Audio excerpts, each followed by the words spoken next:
Welcome to Disrupting Peace, a show about why peace hasn't worked and how it still could. I'm Bridget Conley, Research Director at the World Peace Foundation. These days, the news can feel more disheartening every day. So this season, we're focusing on the very first steps that everyday people can take towards peace. Now, we often talk about global issues and policy on this podcast. Things like nuclear proliferation, the arms trade, and the impact of climate change on conflict. But today, we're zooming in to something direct and personal that people engage with every day: listening. Now, you might be thinking that this sounds kind of woo-woo or kumbaya, that violence is mainly caused by structural factors. Don't worry, we'll address this too. My guests today are Naomi Boase and Jonathan Tirrell. Naomi Boase is Tufts University's first Inclusive and Restorative Dialogues Program Director. She has provided DEI consultations and trainings in the U.S. and abroad for over 10 years. The goal of these trainings is to increase a sense of belonging within communities and organizations. Jonathan Tirrell is director of the Generous Listening and Dialogue Initiative at Tufts University. Trained as a developmental scientist, he studies positive youth development, seeking to understand how people become good people. He and I have collaborated on several projects related to Rwanda. So how can generous listening contribute to peace? And what are practical ways to get started? We'll explore how to have difficult conversations instead of violent reactions, and how our everyday interactions can ladder up to structural change.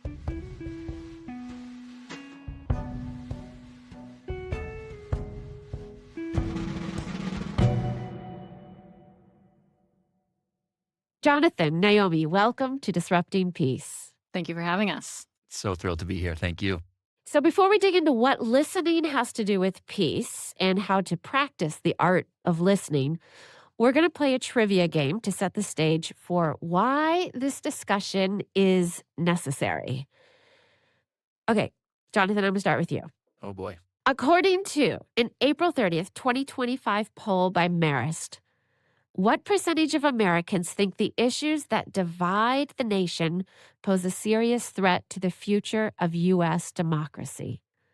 What would you guess? I would guess north of 75%. You are brilliant. It's 77. Oh, excellent. Okay. Love it.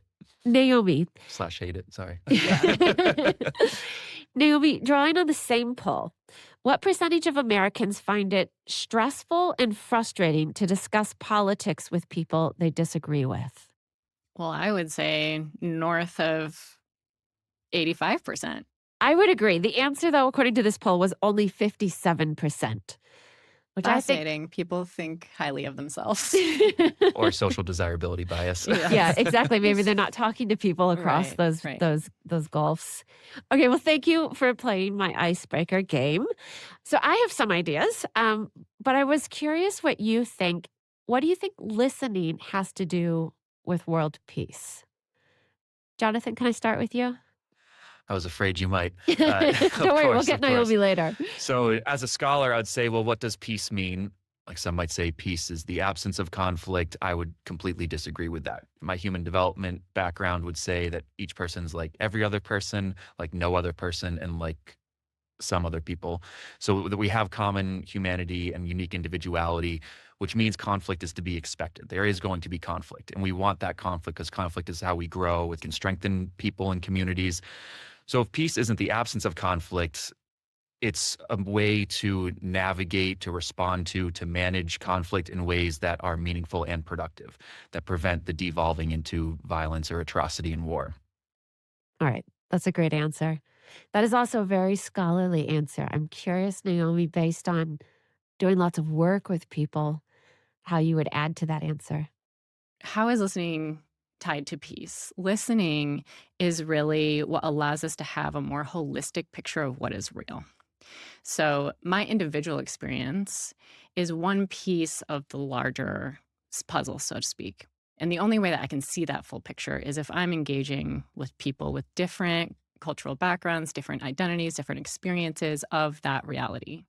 When I think of listening and peace, I think of particular moments in our lives when we are engaged with an idea or something that we hadn't previously known.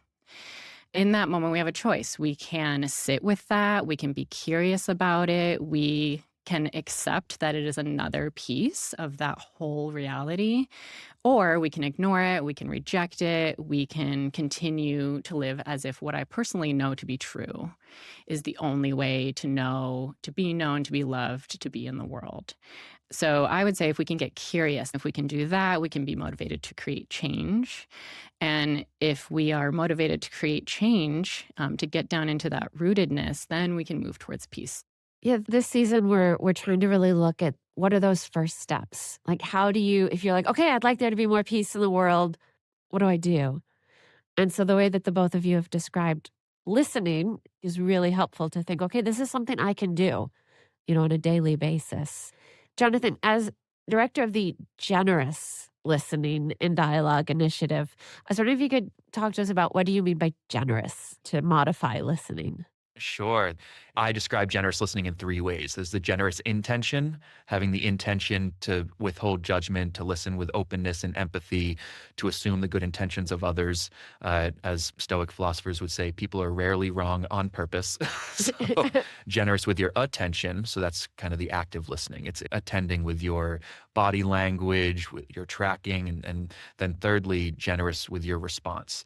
So that's pausing to allow someone to fully express themselves. That might be reflecting back what they're saying to confirm understanding and perhaps asking open-ended questions and affirming experiences, identifying strengths, etc. What Naomi was describing brought to mind for me a quote that is often famously misattributed to Viktor Frankl. And the quote is that between stimulus and response, there's a space. And in that space lies our freedom and our power and our agency. I might be missing some of those descriptors there, but the stimulus here might be the conflict. It might be the transgression. It might be the offense. It might be an injustice in the world. There's a space before our response. And like when we are able to listen to ourselves, do we respond in a knee-jerk self-preservation, anger, etc. moment? Do we take that time to process, to listen to ourselves, to seek understanding of our own reaction, of the others, perhaps motivations, whatever the context might be? In that space is where we can choose how to respond. And part of that choice is where we direct our attention. Simone Weil, a French philosopher, mystic, she described attention as the rarest and purest form of generosity. And I think that's even more apt today than it was when she wrote it, because today we sit on the couch with our laptops open and our TV on over there, and we're constantly checking the smaller internet on our phones, all while having a conversation with someone on the other side of the couch. Our attention is always divided. So it is disarming and humbling to have someone be so generous with your attention that they are fully present and engaging in that alone. So generous intention, generous attention, generous response, all in the spirit of seeking that understanding and authentic human connection. So that's a beautiful description Thanks. of I've been working on it. human interactions. No, I mean, it's really wonderful, and it builds on everything that both of you have been saying. Naomi, are there practical things people can do to become better listeners? I think so.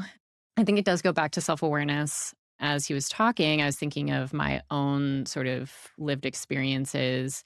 I know people can't see us, but as a queer, multiracial woman, I've come into many dialogues or, circle practices with people who have identities like a cis white straight man with all of these histories and traumas associated with my personal lived experience with that grouping, that social identity grouping of men in those categories. And so for me, I have a choice. I have an opportunity to sit again and be curious about myself and how I want to engage the conversation. In terms of your question around practicality, there are types of conversations that are probably more well set up for us to engage in generous listening than others. So I might be less inclined if you're debating my identities and whether or not I get to exist in the world with a body, like not interested. But Yeah. if we have those parameters, the group agreements that I think we'll talk about in a minute, that creates enough psychological safety for me to engage in the conversation in a way that says, I'm going to let this person say all the things that they need to say.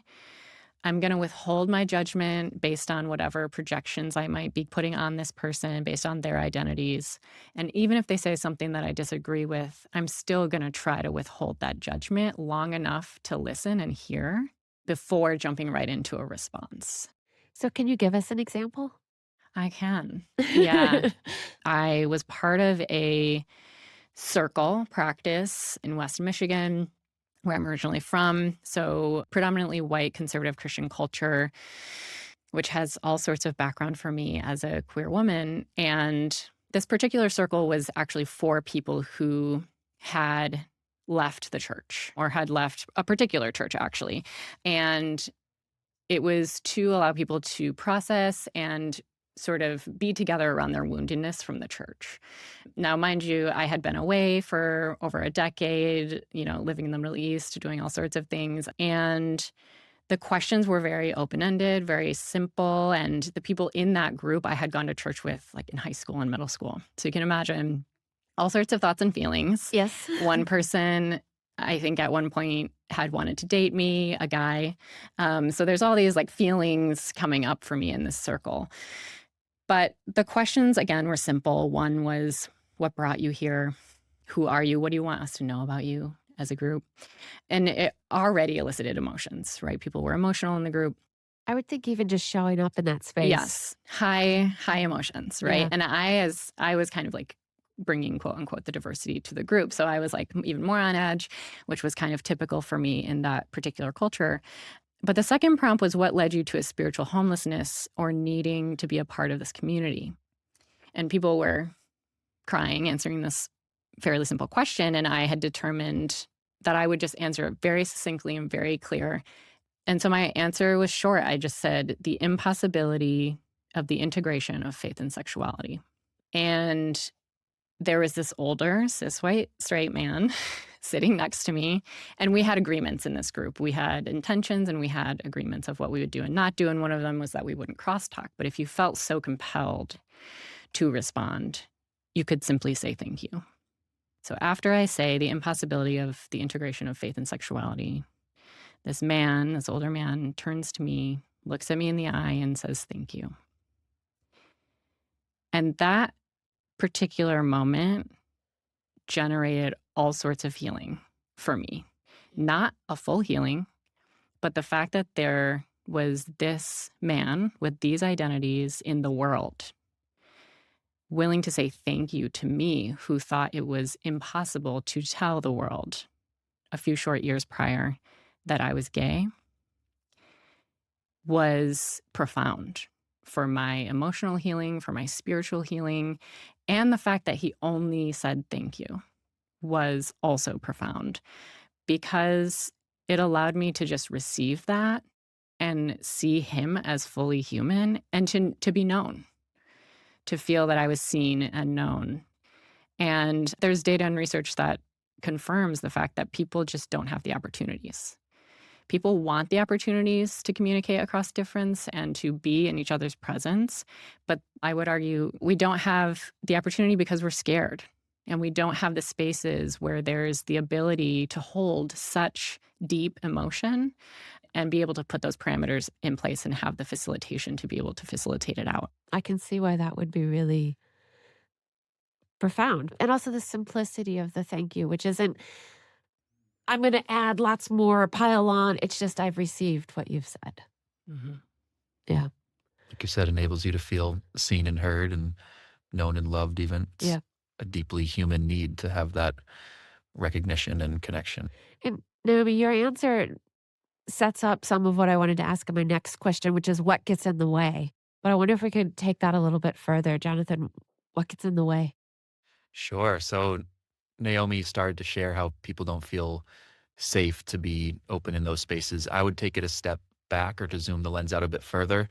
We've found ourselves in a world that's been curated to minimize friction. And on one hand, that is that can be great. Like there's the philosophical idea of maximizing pleasure, minimizing pain. I take the stance that pain is where the healing occurs, which is where the growing occurs. You need friction to grow.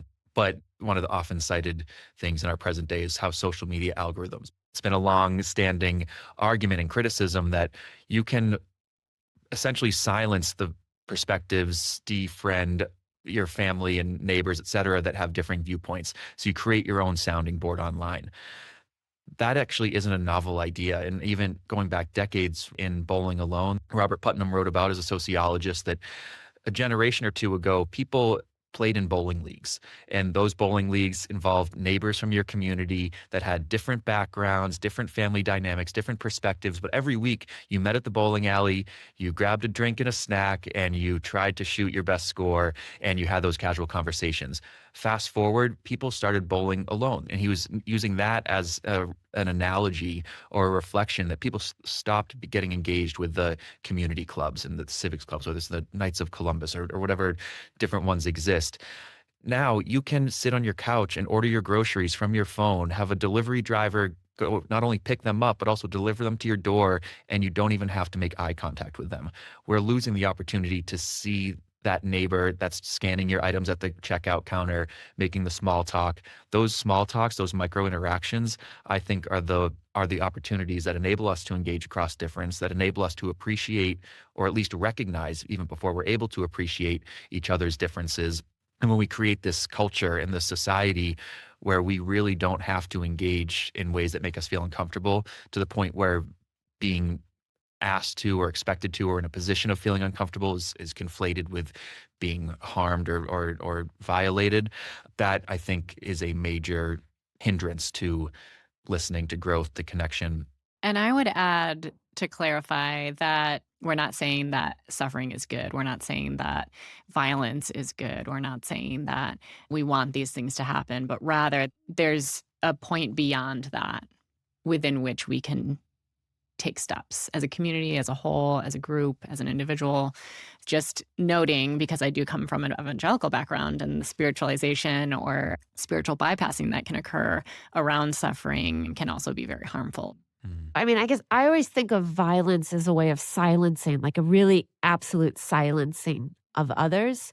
That would be the antithesis of the kind of listening and opening towards others. And so the difference and the conflict that comes out of an engagement versus an attempt to silence, control, and oppress. Where the burden doesn't fall on people who are underpowered, right? To always meet halfway or even more than halfway, or to adjust and conform. Yeah. Okay. Let's return to this idea of generous listening. Naomi, what do you think gets in the way? I think one thing that really sticks out in my mind right now, there's so many things that get in the way. Yeah. One thing that I just want to point out briefly is shame. We might typically think about like arrogance or pride or, needing to be right. But I think undergirding all of that can be shame. And under shame, loyalty. Loyalty to a history or to an idea or perceived understanding of where I come from. And so I think it's that digging in the heels of, maybe I not only need to be right or want to be right, I'm afraid to be wrong because of the guilt or shame that I might feel about this new information that I'm learning about my history. But I do think with that comes grief. And I think we often, in spaces where we're trying to be, social justice-y or whatever it might be, that we ignore people's grief for the sake of trying to get to the peace. Like when people in my life learned that I was queer, there was grieving that needed to take place. Did I have time to hold the space for their grieving about me not being married to a man? No. But did they need the time to process that information and come to their own place of acceptance? Yes. And so, I'm not suggesting that it's our job as historically marginalized people to do the holding of that space, but I am suggesting that I think we often skip that really critical element of allowing people to grieve an idea or a thought or a whole history that they thought to be true. And Naomi, I wanted to ask you, What are some of the ground rules, though, right, in your work where you do more formal, sort of very intentional conversation? What are the ground rules? Yeah, there's a two-part answer to this question. One, it depends on the group. The ideal situation is that we co-create agreements, right? And then the second piece is the type of conversation. So any sort of ground rules or community agreements that we have for a debate might look different than we have for a dialogue, right? We do use the word agreements because it's important that we not only co-create them if we're able. This could go into a whole time conversation and capitalism, but I won't go there. In that we don't have the time often. And to do something inclusively, we actually need the time to develop things together. So that's a whole nother side tangent. But in terms of the group, it's the group that needs to agree to them. Then the people who are facilitating can hold some accountability around that. If someone deviates from the agreements, we decided that we would speak from our own experience, not to speak for an entire group of people. So I'm just going to gently remind you now, like, that was an agreement that you agreed to. And then it kind of brings us back to a space of dialogue. So how do we scale this up? And how do we take what we might learn in very intentional listening situations and apply them to, a much broader context where not everyone has agreed to those same ground rules? To frame my thinking around this, there's a couple quotes that I think might be relevant. Desmond Tutu, former Archbishop of South Africa. I recently learned that some 18 to 22-year-olds didn't necessarily recognize that name. So speaking of recognizing our histories, that Desmond Tutu, former Archbishop of South Africa, he is quoted as saying, "The quality of human life on our planet is nothing more than the sum total of our daily interactions with one another. Each time we help and each time we harm, we are dramatically impacting our world." He goes on in that quote to describe how, because we are human, we'll inevitably falter and fail, and we'll harm others and be harmed. And that's a case for forgiveness to kind of mend the social fabric. Our daily interactions are what scale up. All of our institutions are still made of individuals that go to work every day, that are influenced by the last conversation they had as they're putting pen to paper, writing policies or research papers, whatever it might be. The second quote from the conservative columnist for the New York Times, David Brooks, his most recent book is How to Know a Person, Seeing Others Deeply and Being Deeply Seen. And he describes in all of those human interactions, like what Desmond Tutu was referring to, there are two kinds of people in every conversation. There's the illuminators and there's the diminishers. The diminishers might listen to respond, listen to correct, listen to criticize, might not listen at all, might belittle, and you feel small and you feel unheard and unseen and unwelcome, as compared to the illuminators, someone who, in the story that David Brooks shares, I'm not going to name the historical figures because I might have them mixed up, but like one person was at a dinner party and said, "Oh, when I met him, I felt like he was the most brilliant person in England. He was just so eloquent, so smart, so presented. In turn, when I met this other individual, I felt like I was the most brilliant person in England. So I was so illuminated. They did not have to share. They did not have to show ego. They were asking good questions. They were making me feel seen and heard." Those are the illuminators, those that like empower in those conversation moments. So then the question of how does that scale? I think you and I, Bridget, have wrestled with this for a few years since we first met, where I come from the very like interpersonal ground up relations, and you're like, but everything's systemic and top down. And like, how do we look at structures of power? And I'm like, well, how do we look at patterns of relationships? And I'm wrestling with that and thinking, well, all of those systems and institutions are made up of people.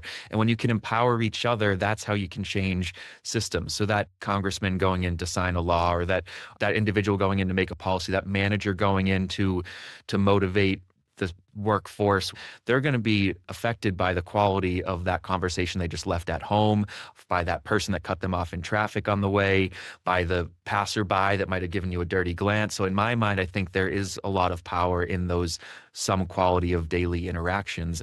You can be illuminators or diminishers. Yeah. And so for me, I've really enjoyed working with you because I feel like I learn this incredibly different perspective on how to understand human relations in the world. Because I'm always like, but what about we do this beautifully? Like, let's say we practice this for 3 years and it's beautiful, and someone above us sets off a bomb. Yeah. And then it's like, oh, great, we got really good, but that guy had more power. And, but then I hear you and I'm like, yeah, but what we built was worthwhile anyway. Right, exactly. And what if looking multi-generationally, let's say, those things that we beautifully do and build in our interpersonal relationships, the children that we instill those values into will eventually inherit the institutions of power in some capacity. Sometimes it might be rewriting or redefining, restructuring those institutions. So the idea is that perhaps the someone that dropped the bomb is coming from this particular, not to justify bomb dropping by any means, but coming from a particular generation where there was a different set of values instituted, a different perception and understanding and handling of power, a different perception, understanding, and handling of conflict. And that led to this manifestation of violence and atrocity. Whereas someone who might be younger and sees that bomb goes off when they're younger and is raised in a different set of values, when they get to be in that position of power, they're going to be motivated by and have a different moral compass of what that response might look like and be. And my response would be both. Both are important. And I think that's really like what I ground into in my work specifically is like you can't only focus on top down or ground up. It's both and all the time. I think there's an element of needing to be able to hold sort of like a non-dualistic understanding of social change in that all the things hopefully need to be happening at one time. Yeah. And therein is the challenge. All of it. Everywhere, everything, everywhere, all at once. Yes. What a movie. What a film. So what about situations where listening and dialogue aren't enough?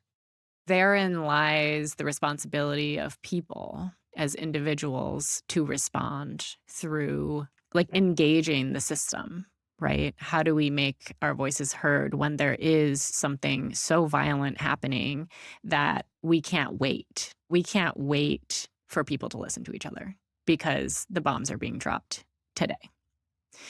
And that's real, right? And so I think that's where, both and at the same time, we need to be thinking systemically and we need to be nurturing these skills in ourselves and in our communities to be able to listen across difference. But when there is such violence occurring, there isn't time to wait for that. Can you share more specific examples of both and in this context? For me, at least, there's multiple things that I'm engaging in at one time. I might be engaging in a protest. I might be teaching my son how to breathe deeply. I might be breathing deeply myself in my relationship with my wife. But let's also be very realistic about the time that people who are dying today do or do not have, and be able to think through what our capacity is as an individual, as a part of a family system, as a part of a institution, and think through what we can do and hope that at the end of the day, each of us can look back and say, I did what I could. Yeah. So we're going to round out our conversation with an exercise in what we call collective dreaming. So by many measures, the U.S. today is facing a crisis of toxicity in the public realm. So this includes online speech, hate speech of all and its many varied forms, political violence, polarizing political debates. But let's conclude by asking ourselves to imagine a point in the future. So we'll pretend it's the year 2055. The U.S. has created strong communities where public discourse is respectful and helps bridge differences. What do we need to do in our lifetime in order to get there for the next generation? Naomi, can I start with you? You sure can. Us adults in the room, what do we need to do? What a question. I would argue that what we need to get there is that creativity that would come from listening to each other. So a more creative future is possible when we listen to one another and understand that reality as a whole. I do think that paying attention to unmet needs and paying attention to how both systemically and interpersonally we meet those needs, because people are suffering and there are issues and conflicts in society that are going unaddressed. And, I'm not going to be able to come up with the answer to this question myself. But if I listen enough and I put myself in those positions of listening and finding those opportunities, I might be able to co-create some of those solutions. I love the idea of that as a creative future. Jonathan, what do you think? I love this question. This, in part because I think that's around my target retirement age. So I want to have that ideal world to retire into. But whenever we do any kind of intervention, there are two goals or two ways that I think about the goals. The first are the kind of short term immediate outcomes or outputs, which are knowledge and skills gained. So, for instance, my colleagues in Rwanda, they say that it was ignorance and poverty that led them to be convinced that their neighbors were not human and to lead to genocide and so forth. That's a short-term thing. If you do an intervention, you can see at the end of their intervention if they can respond with the knowledge and practice the skills. What's harder to change and what's longer term are the attitudes or values and behaviors changed. In regard to how we do that now, it's a question of culture change. And I remember some years ago, it might have been out of an evangelical movement, but there was the talk of the 7 cultural mountains. So if you want to change culture, there are 7 mountains that you have to address. Naomi's laughing. Have you heard this one? No, but as an ex-evangelical. So it's things like there's family, there's religion, there's government, there's media, there's education, there's the workplace, and there's the arts, I want to say.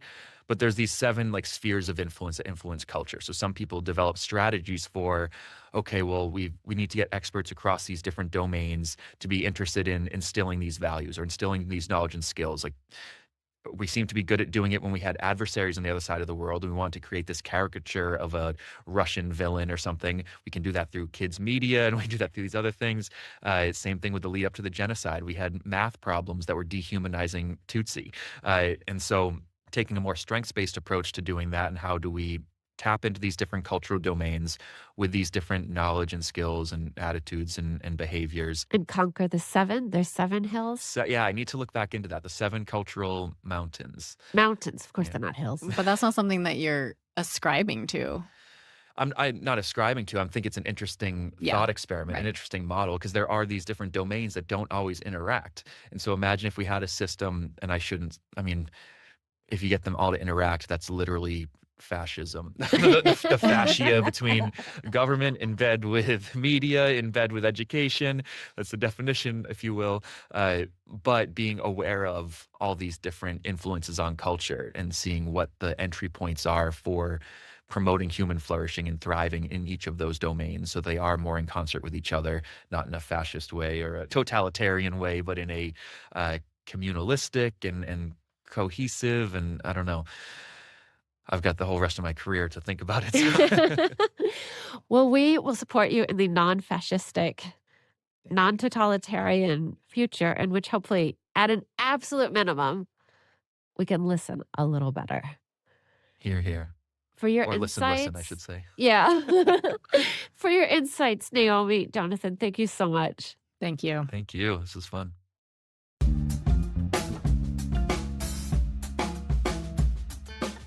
Generous or intentional listening is more difficult and more important than I think most of us realize. I've known Jonathan for a few years, and as you heard in this interview, we often take very different positions.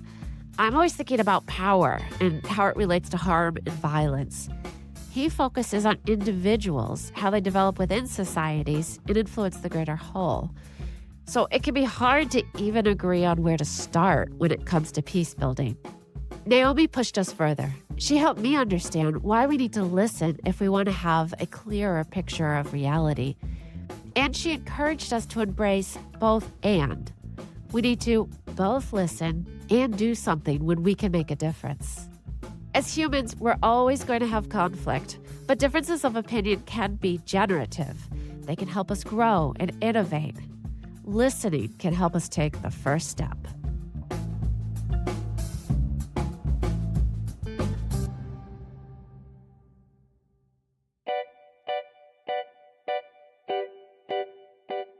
Thanks for listening to Disrupting Peace. I'm Bridget Conley. You can find out more about Naomi Boase and Jonathan Tirrell through the links in our show notes. Next week on Disrupting Peace, we're exploring what we can learn about mutual aid from grassroots efforts in Sudan. We started to think that we need all to be together At the neighborhood levels, we need to have a kind of level of coordination and linkages between the different citizens in order to know how we can survive. The mutual aid, it's an idea started with the community itself.